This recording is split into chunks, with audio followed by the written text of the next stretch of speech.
다 함께 사도신경으로 신앙 고백하면서 7월 26일 새벽 기도회를 하나님 앞에 올려드리겠습니다.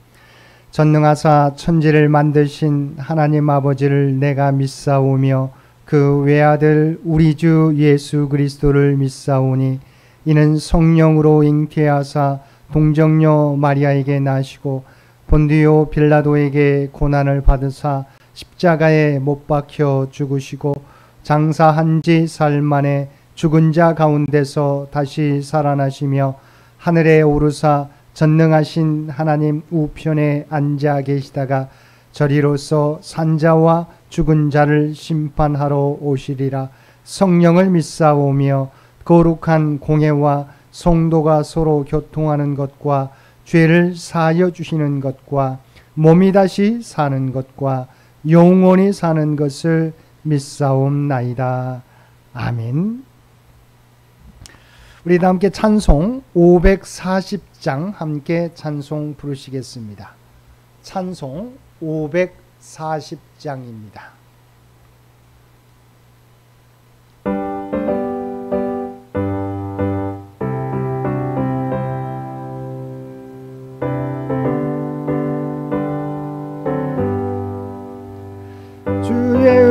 음성을 내가 들으니 사랑한단 말일세. 믿는 마음으로 주께 가오니 나를 영접하소서. 내가 매일 십자가 앞에 더 가까이 가오니 구세주의 흘린 보배 피로써 나를 정케 하소서. 주여 넓으신 은혜 베푸사 나를 받아주시고 나의 품은 뜻 주의 뜻같이 되게 하여 주소서. 내가 매일 십자가 앞에 더 가까이 가오니 구세주의 흘린 보배 피로써 나를 정케 하소서. 주의 보좌로 나갈 때에 어찌하니 기쁠까. 주의 얼굴을 항상 배우니 더욱 친근합니다. 내가 매일 십자가 앞에 더 가까이 가오니 구세주의 흘린 보배 피로써 나를 정케 하소서. 우리 구주의 넓은 사랑을 증량할 자 없으며 주가 주시는 참된 기쁨도 헤아릴 수 없도다. 내가 매일 십자가 앞에 더 가까이 가오니 구세주의 흘린 보배 피로써 나를 정케 하소서. 아멘. 오늘 우리에게 주신 하나님의 말씀 사도행전 15장 1절에서 11절까지 말씀입니다. 사도행전 15장 1절에서 11절까지 말씀입니다. 15장 1절에서 11절까지 우리 한 절씩 교독합니다. 어떤 사람들이 유대로부터 내려와서 형제들을 가르치되 너희가 모세의 법대로 할례를 받지 아니하면 능히 구원을 받지 못하리라 하니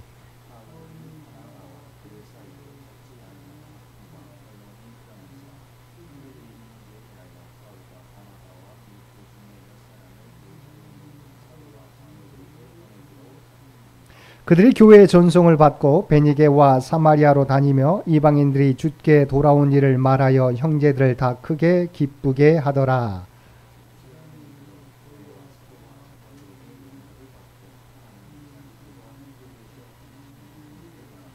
바리새파 중에 어떤 믿는 사람들이 일어나 말하되 이방인에게 할례를 행하고 모세의 율법을 지키라 명하는 것이 마땅하다 하니라.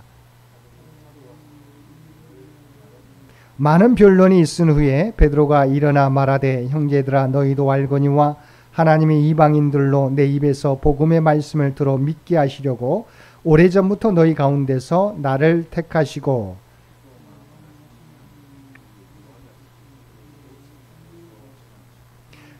믿음으로 그들의 마음을 깨끗이 하사 그들이나 우리나 차별하지 아니하셨느니라.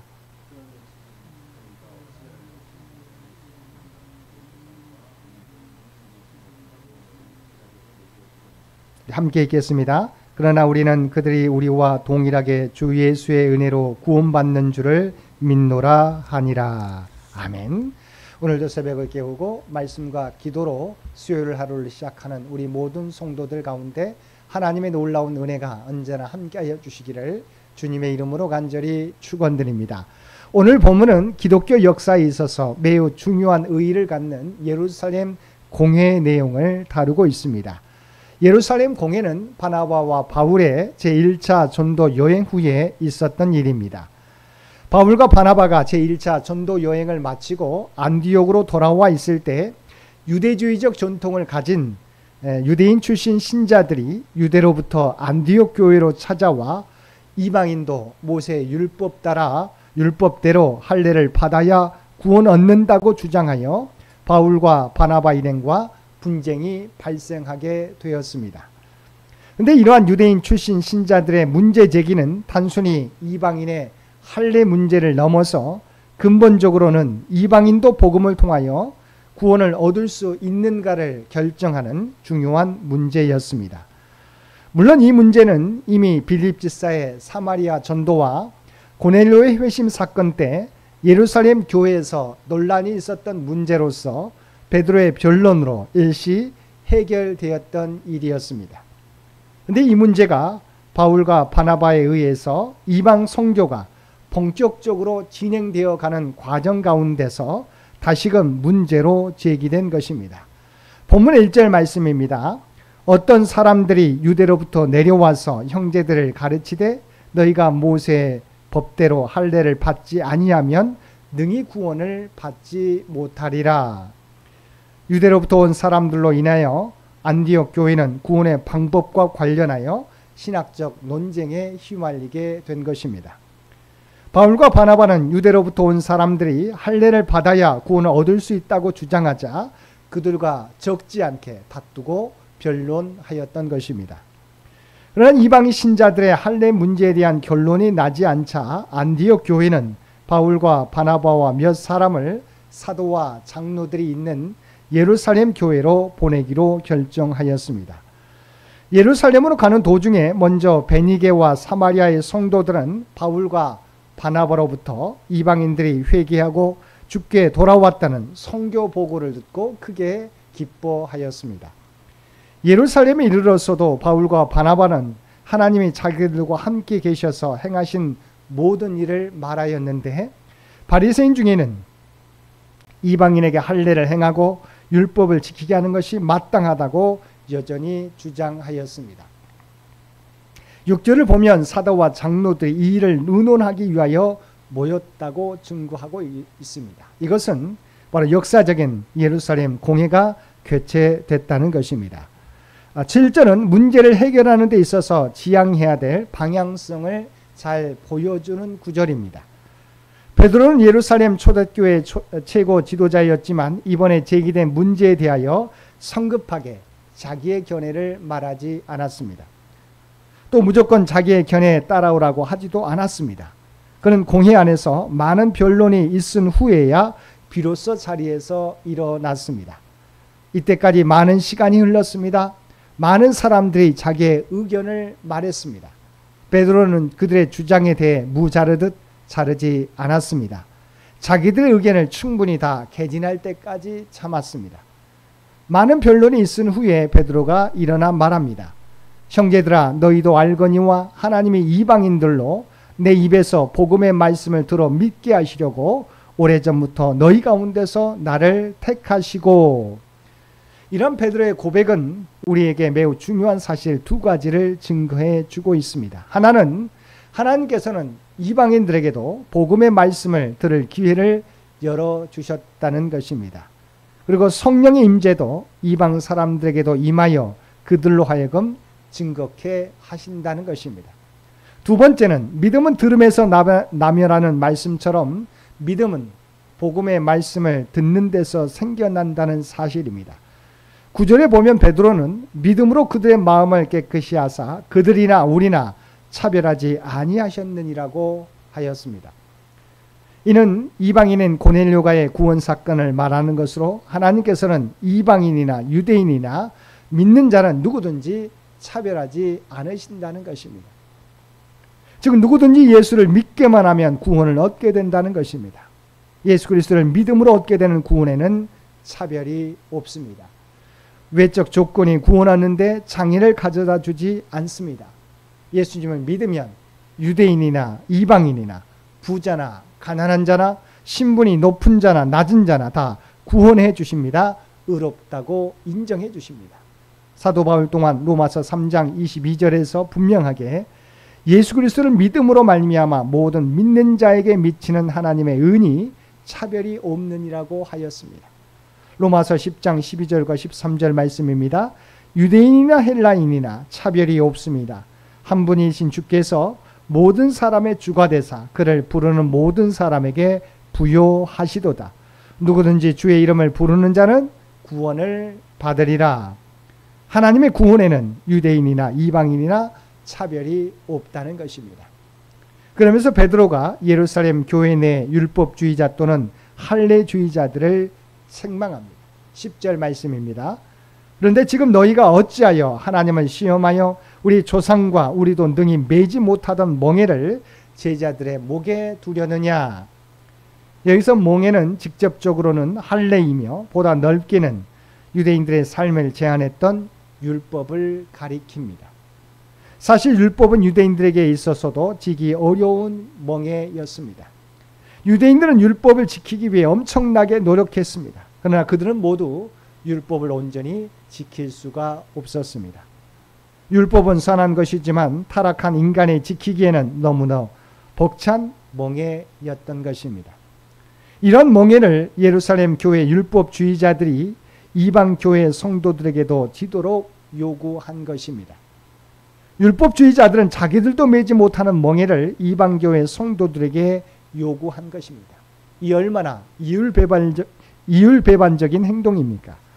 베드로는 11절에서 최종적으로 자기의 발언을 마무리 지으면서 우리는 그들이 우리와 동일하게 주 예수의 은혜로 구원받는 줄을 믿노라고 주장하였습니다. 즉 구원은 할례나 율법을 지킴으로가 아니라 예수 그리스도의 은혜로만 받는다는 것입니다. 그렇습니다. 구원에는 다른 길이 없습니다.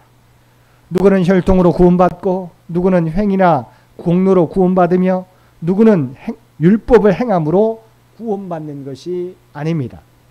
구원의 길은 오직 한 길, 예수 그리스도의 은혜와 그에 대한 믿음으로만 가능합니다. 누가 아무리 선을 많이 행하고 또 탁월한 믿음의 가정에서 태어났다고 할지라도 우리 주 예수님의 부르시는 은혜와 그에 대한 믿음이 없으면 구원받을 수 없는 것입니다. 사랑하는 성도 여러분, 오직 구원의 길은 예수 그리스도를 믿고 예수님을 나의 구주로 영접하는 것입니다.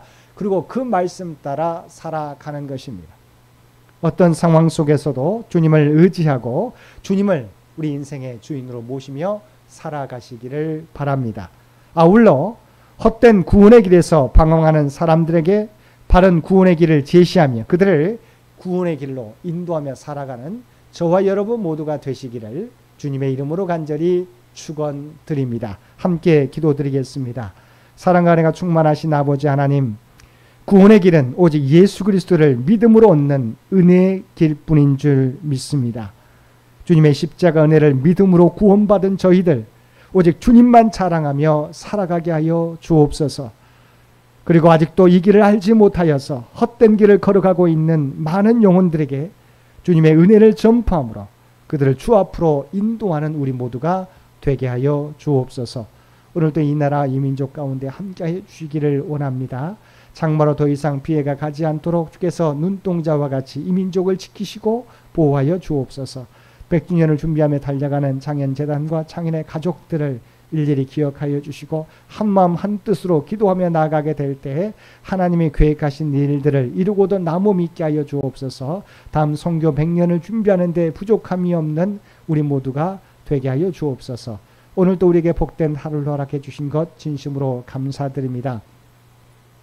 우리가 하나님의 부름받은 백성이라고 하는 정체성을 가지고 이 땅에서 살아가되 세상 사람들과 구별되이 살아가게 하여 주옵소서. 어둠 속에서 빛과 소금의 역할을 감당하는 우리 모두가 되게 하여 주옵소서. 우리의 삶의 자리에서 선한 영향력을 나타내며 살아가게 하여 주옵소서. 수능시험을 준비하는 고3 수험생들, 또 임용고사를 준비하는 사랑하는 자녀들에게 함께해 주시어서 하나님의 지혜와 능력을 의지하며 나가게 될 때에 그들의 목표와 꿈을 이루고도 나무 믿도록 도와주옵소서. 병중에 있는 환우들 가운데 함께해 주시어서 주님을 의지하며 나가게 될 때 놀라운 치유와 회복이 그들의 삶 가운데 나타나게 하여 주옵소서. 이제는 우리 주 예수 그리스도의 은혜와 아버지 하나님의 극진하신 사랑하심과 성령님의 세상 끝날까지 우리와 함께 하시며 동행하시는 놀라운 교통의 역사가 오늘 주신 말씀을 따라 오직 구원의 길은 주님께 있음을 믿고 오직 주님만 자랑하며 주님만 증거하며 살아가겠노라고 결단하며 세상 가운데 나아가는 사랑하는 주의 백성들과 그의 가정과 산업의 터전 위에 이제로부터 영원토록 함께 해주시기를 우리 주 예수님의 이름으로 간절히 축원하옵나이다. 아멘. 여러분 기도하실 때 오늘 주신 말씀을 위해서 이 나라의 민족을 위해서 창현재단을 위해서 창현의 가족들을 위해서 기도해 주시고 각자의 기도 제목 가지고 하나님 앞에 더욱더 가까이 나아가시기를 바랍니다.